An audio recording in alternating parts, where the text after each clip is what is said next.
na nga guys yung dineliver ko na. Hi guys, ito na nga yung dineliver ko na mic. Tingnan natin kung ano talaga mas maganda. Yung ganyan na wala akong mic or itong mic. Hindi ako marunong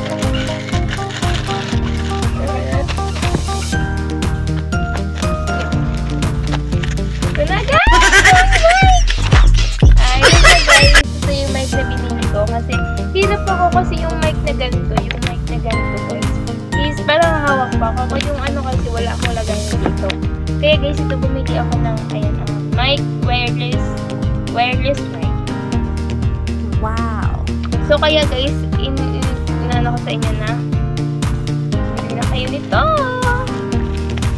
Excited ako. Sana naririnig niyo ako. Agad paano ito buksan? Ah! Ito na siya guys. Unboxing wireless mic. Ganda talaga kaya guys. Yun ang ganda. Kaya bumili na kayo nito guys. Alin kaya mas maganda? Yung wala ako yung ganito lang or iko-connect ka to guys. Hala, sana type C to. Kasi type C yung may wireless.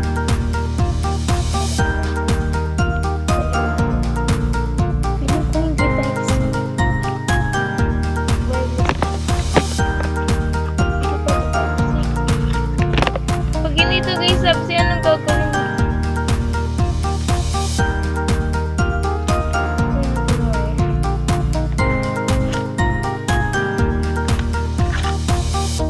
Ito guys yung type C.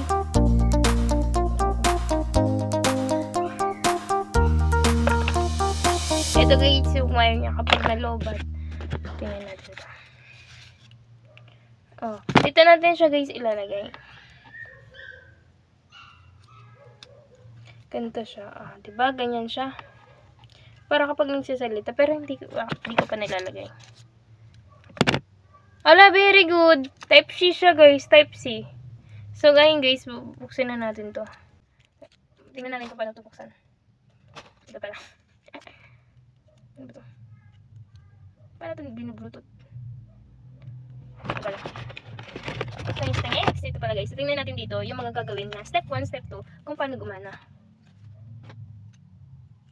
Ah, ito. Okay. Ipindutin natin siya guys dito. Sa may dulo. Tapos ito din. Hello? Lobat ata to guys. Hello? Ilalagay ito na to dyan. Tingnan natin kung ano. Ano nyo guys, kung alin yung mas magay yung may mic ako or wala. Let's go.